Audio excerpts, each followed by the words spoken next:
England میں آج عام انتخابات ہونے جا رہے ہیں اور بتاتے چلیں کہ انگلینڈ میں 650 نشستیں ہیں ہاؤس آف کامنز کی۔ ان 650 نشستوں پر جو انتخابی عمل ہے وہ صبح 7 بجے سے رات 10 بجے تک کا اس کا وقت ہے، اور اس انتخابی عمل میں آپ کہہ سکتے ہیں کہ کوئی پورے انگلینڈ سے لوگ جو ان سے ہیں وہ حصہ لیں گے۔ اور ساتھ ساتھ یہ بھی بات ہے کہ پچھلے دنوں سے جب سے رشی سناک جو انگلینڈ کے پرائم منسٹر ہیں اور کنزرویٹو پارٹی کے وہ رہنما ہیں، انہوں نے اعلان کیا ہے پری پول کا، یعنی قبل از وقت الیکشن کا، تو انگلینڈ میں ایک بڑی گرم جوشی ہے اس وقت انگلینڈ میں، برطانیہ میں، کہ انتخابی پوائنٹ آف ویو سے، اور تمام پولیٹیکل پارٹیز جو سی ہیں وہ بڑے جوش و خروش سے انتخابی مہم چلاتی رہی ہیں۔ آج الیکشن ہے اور ہوپ فلی ایک آدھ دن میں ان الیکشنز کے رزلٹس آ جائیں گے اور نئے پرائم منسٹر انگلینڈ کے جان سے بن جائیں گے۔ میرے پاس کچھ نام ہیں جو پولیٹیکل پارٹیز ہیں برطانیہ میں جو ایک دوسرے کے مد مقابل ہیں۔ مثلا اس وقت جو برسر اقتدار پارٹی ہے وہ کنزرویٹو پارٹی ہے، اور یہ کوئی 14 سال سے اقتدار میں ہے۔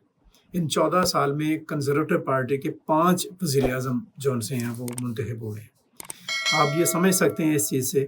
کہ برطانیہ میں جمہوریت کو اور جمہوری عمل کو فوقیت دی جاتی ہے، وزیر اعظم کے آنے اور جانے کا کوئی اس سے فرق نہیں پڑتا۔ اگر ہم 5 وزیر اعظم کی بات کریں تو اس حساب سے تو 5 سال بنتے ہیں۔ برطانیہ میں بھی الیکشن 5 سال کے بعد ہوتے ہیں، تو یہ 25 سال کا ٹینیور ہے، لیکن 14 سال کے اندر کنزرویٹو پارٹی نے 5 وزیر اعظم بدلے ہیں، اور یہ 2022 میں بنے تھے وزیر اعظم رشی سناک، جنہوں نے آپ کہہ لیں کہ پہلے ہی ریزائن کر دیا۔ ان کے مقابلے میں لیبر پارٹی ہے جو الیکشن لڑ رہی ہے، اور لیبر پارٹی بھی برطانیہ میں خاصا عرصہ اقتدار میں رہی ہے، اور اس دفعہ ان الیکشنز میں غالب امکان یہ ہے کہ لیبر پارٹی جو ہے وہ کنزرویٹو کو شکست دے کر الیکشن جیت لے گی، اور نیا وزیر اعظم لیبر پارٹی سے ہوگا۔ اور یہاں پر میں یہ بھی آپ کو بتاتا چلوں کہ انگلینڈ میں برطانیہ کے 40 لاکھ لوگ ہیں جو الیکشن میں حصہ لیں گے، اور پاکستانیوں کی جو بڑی تعداد ہے وہ لیبر پارٹی کو سپورٹ کرتی ہے، اور لیبر پارٹی کی طرف سے کیئر سٹارمر ہیں جو اس کو لیڈ کر رہے ہیں، اور لیبر پارٹی جیتی ہے اگر تو کیئر سٹارمر کے وزیر اعظم بننے کے غالب روشن امکانات ہیں۔ اس کے ساتھ لیبر پارٹی کے علاوہ لبرل ڈیموکریٹس ہیں جو کہ مقابلہ کر رہے ہیں ان دونوں جماعتوں کا۔ ان کے جو لیڈر ہیں نائجل فراج، وہ اپنی جگہ پر کوشش میں ہیں کہ ان کی پارٹی جو سی ہے وہ اچھی سیٹیں حاصل کر لے۔ پھر اسکاٹش نیشنل پارٹی ہے۔ یہ اسکاٹش نیشنل پارٹی جو ہے اس کا جو بیسک تھیم ہے وہ اسکاٹ لینڈ کی آزادی ہے، اور اس کے جو لیڈر ہیں جان سوینی، ان کا کہنا بھی یہ ہے کہ اگر وہ جیت جاتے ہیں اور اسکاٹ لینڈ میں خاص طور پر اگر وہ اکثریت حاصل کرتے ہیں تو وہ برطانوی حکومت کے ساتھ ڈائلاگ کریں گے کہ اسکاٹ لینڈ کو آزادی دی جائے۔ پھر گرین پارٹی ہے، وہ لوگ اس کے لیے الیکشن لڑ رہے ہیں، اس مہم میں شامل ہیں۔ اس کے علاوہ کچھ پارٹیز ہیں، کچھ اور جسے کہہ لیں کہ لوگ ہیں جو مقامی آپ کہہ لیں کہ پارٹیز ہیں، اس الیکشن کا حصہ ہیں، اور امید ہے کہ آج کے انتخابات، خیر اس میں بھی میں وہی بات جاتے جاتے آپ کو بات بتا دوں کہ الیکشن میں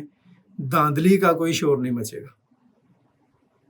کوئی کسی کو یہ نہیں کہے گا کہ یہ فلاں کی سرپرستی میں آ گیا ہے، یہ RO کے الیکشن ہیں، یا اس نے دھونس کی ہے، یا اس نے دھاندلی کی ہے، یا فراڈ ہو گیا ہے۔ جو پارٹی جیتے گی وہ پارٹی 5 سال کے لیے اقتدار میں ہوگی، اور اس پارٹی کو پورا موقع دیا جائے گا۔ وہ بے شک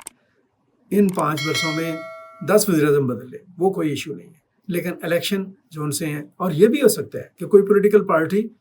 بیفور ٹائم الیکشن کا اعلان کر دے، یہ بھی کوئی ایشو نہیں ہے، لیکن ڈیموکریسی کے اوپر کوئی آپ کہہ لیں کمپرومائز نہیں ہے، اور کسی قسم کا وہ بے ایمانی کا دھاندلی کا کوئی الزام جو ہے دکھائی نہیں دے گا۔ اور میں جاتے ہوئے ایک مرتبہ پھر آپ کو بتاتا چلوں کہ اس دفعہ